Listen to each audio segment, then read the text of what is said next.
ஆண்டவர் தம்முடைய பிள்ளைகளை ஆசீர்வதிக்க விரும்புகிற போது, வருஷத்தை ஆரம்பிக்கிற போது அவர்கள் மேலே தம்முடைய கண்களை வைக்கிறார். வருஷம் முடிகிற வரைக்கும் அதை என்ன செய்கிறது இல்லையா, கொஞ்சம் கூட தம்முடைய கண்களை விலக்குகிறது இல்லை. ஒவ்வொரு நாளும் அவரை விசாரிக்கிறார். தேவனுக்கு மகிமுண்டான்னு சொன்னா, நன்மை செய்ய விரும்புகிறவர், நன்மை செய்வேன்னு வாக்கு பண்ணி இருக்கிறவர் ஒவ்வொரு நாளும் பார்த்து கொண்டே இருப்பாராம்.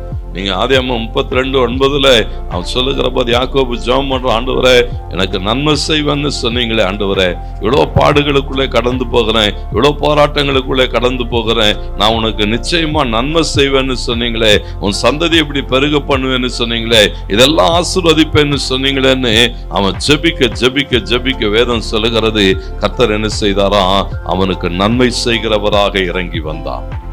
ஏன்னா தம்முடைய பிள்ளைகள் பாருங்க, லாபான் அவனுடைய யாக்கோபினுடைய சம்பளத்தை 10 முறை மாற்றுகிறான்.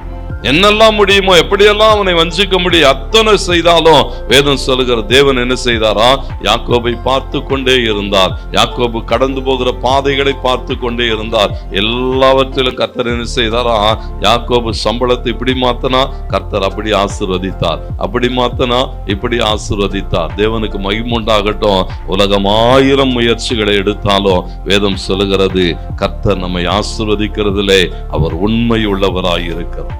சங்கீதம் 119:68 சொல்லுகிறது, இந்த வார்த்தை கவனிங்கள், தேவரீர் நல்லவரும் நன்மை செய்கிறோம்.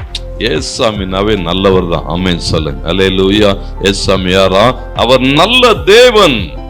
வேதம் சொல்லுகிறது, தேவரீர் நல்லவரும் நன்மை செய்கிறவருமாகவே இருக்கிறவர். நாம் ஆராதிக்கிற தேவன் எப்படிப்பட்டவன் சொன்னா, அவர் நல்லவர், நன்மை செய், எல்லா நாளும் நல்லவராக இருப்பார். சுத்த இருதயம் உள்ள இஸ்ரவேலருக்கு கர்த்தர் எப்படி இருக்கிறாரா, நல்லவராகவே இருக்கிறார்னு போடப்பட்டு, நல்லவராக இருக்கிறவே. 1 பேதுரு 5:8 வாசித்து பாருங்கள், அங்கே போடப்பட்டிருக்கிறது, உலகமும் உலகத்தினுடைய காரியங்களும் பிசாசும் பிசாசுனுடைய கிரியைகளும் அவைகள் எப்படிப்பட்டதா இருக்கிறதா. வசனம் சொல்லுகிறது, பிசாசானவன் எவனை விடுங்களான்னு என்ன செய்கிறானா, வகை தேடி சுற்றி தெரிகிறான். ஆண்டவர் சொல்லுகிறார், அவன் எப்படிப்பட்டவனாக இருக்கிறான், அவனுடைய காரியங்கள் எப்படிப்பட்டதாக இருக்கிறதா, எதிராளியாகிய பிசாசானவன் எவனை விடுங்கலாமோ என்று என்ன செய்கிறானா, கர்ஜிக்கிற சிங்கம் போல சுற்றி திரிகிறான்னு வேதம் சொல்லுகிறது. அப்போஸ்தலர் 10:38 வாசித்து பாருங்கள். இயேசு நல்லவராகவே நன்மை செய்கிறவராகவே சுற்றி திரிகிறார்.